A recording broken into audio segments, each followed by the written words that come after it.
So when it comes to refugees, Warsaw, Poland has accepted more than any other city in Europe. More than 300,000 Ukrainians now living there. But Warsaw's mayor says they are just tapped out and they can't do it alone anymore. Mayor Rafał Trzaskowski joins me now with a passionate plea to the world. Mayor, so glad to have you. You know, you've said your time for improvisation is over. That's the word you use. Tell me what you mean by that and what you need from allies right now. Well, thank you very much for having me on the show. Yes, Warsaw has accepted 300,000 refugees in a matter of two weeks and a half. The population of my city has grown by almost 20%. And of course, the solidarity shown by the Polish people, by the non-governmental organization, by thousands of volunteers, and by the services of my city is unprecedented. And let me make oneself abundantly clear. We will continue helping. We will accept as many Ukrainians as we need to. But we need assistance. We need international institutions in place.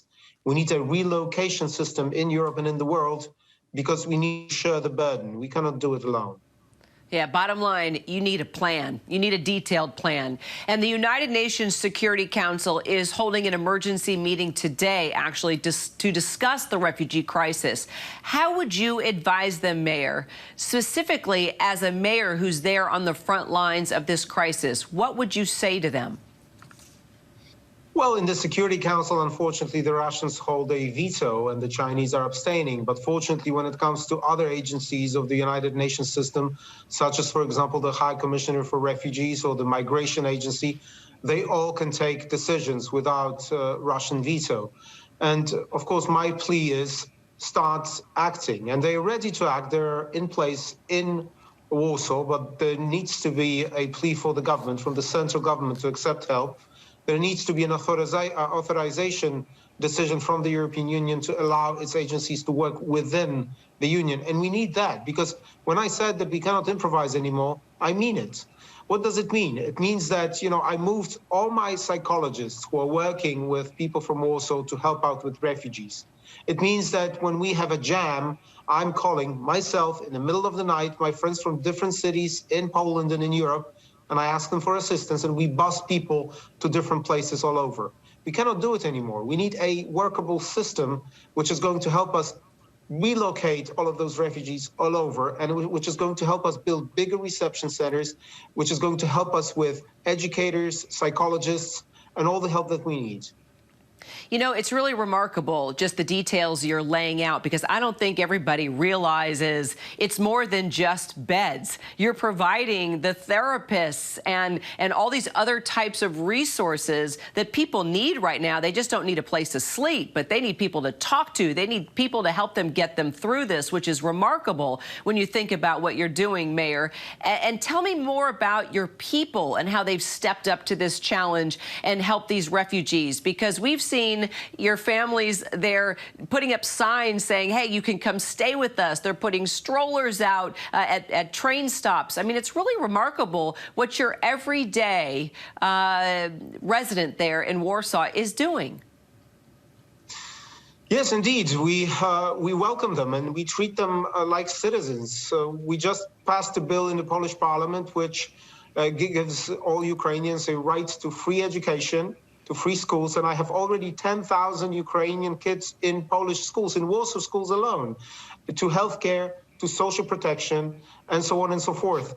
And thousands of the inhabitants of my city opened their homes and welcomed Ukrainian families in their midst, which is unprecedented. And of course, we provide any help we can, but there is only so much that we can coordinate. 300,000 people is really a lot. And I was just visiting a place before this program with the Duchess of York, who came from Britain to help us out and deliver the message also to Great Britain. And we've just heard so many heartbreaking stories, because you need to understand one thing. At the beginning, 3 weeks ago, people who were coming to Warsaw were taken care of by their families and by their friends. Now, people come traumatized by war. They escape rockets, they escape bullets. Members of their families have been killed. Members of their families are stranded in basements. And they not only need shelter, they need reassurance They need a helping hand. And this is absolutely heartbreaking of what we hear, but also we hear messages from Ukraine, from their husbands and from their sons. I just talked to Vitaly Klitschko, the mayor of Kiev, and they say, we can fight for your freedom as well because you take care of our children, our families. And that's what we're doing. We're doing our bit because they are fighting for our freedom. We need to help them out.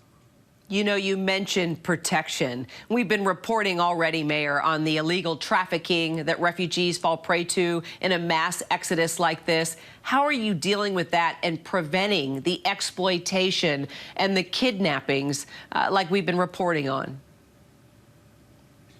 Well, this is very, very difficult because the people come to Warsaw and some of them immediately come to us for help.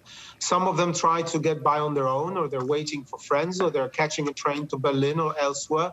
And we need to be very, very vigilant. And of course, many of those people are not only traumatized by war, but they do not have the linguistic competence. They sometimes are very they do not basically trust the authorities because that's what they've learned in the past years. So of course the police is there and they're checking all suspicious activity. We work with specialized non-governmental organizations, and I wanted to thank them. I mean, listen, without volunteers, without non-governmental organizations, we wouldn't go anywhere. And we take care. We give them leaflets. We explain that they shouldn't, for example, travel on their own, that they should check out who is helping them, that they can always check it with us. It's very important. But it also comes, we come to another point, that because of those volunteers, because of those NGOs, we need direct support. And both the United States of America and the European Union are promising support to countries such as Poland, which are on the front line. But it cannot go only to the central government. It has to go to refugees themselves. It has to go to the non-governmental organizations and also to us, local authorities, which are on the ground in the first line. Absolutely. And Mayor, President Biden, as you know, will be heading to the UN headquarters in Brussels next week to meet with NATO allies. Do you know if he plans to visit Poland? And what would you say to him if you could meet with him? Well, yes, I've heard that there is a possibility that the president would actually come to my country. And the important thing I want to say, first of all, I want to thank President Biden and Vice President Kamala Harris, the whole Biden administration and the U.S. Congress for being really tough on Russia, for imposing sanctions, for treating them seriously, and for those words which are ringing in our ears, which say that the United States of America will defend every inch of NATO territory. And just because we can feel secure, all of us in Europe, because of that statement and because of the actions of the American government, we can do our job in a peaceful manner. And if President Zelensky in Kiev is not panicking, we are not going to panic either. Well, you've made that very clear, and you are putting your words into action. Mayor Trzaskowski of Warsaw, Poland, thank you so much for joining us. We will follow your progress. What an incredible interview. And you remind me of a President Zelensky, very strong and very fierce in what you're doing. Appreciate your time. Hi, everyone. George Stephanopoulos here. Thanks for checking out the ABC News YouTube channel. If you'd like to get more videos, show highlights, and watch live event coverage, click on the right over here to subscribe to our channel. And don't forget to download the ABC News app for breaking news alerts. Thanks for watching.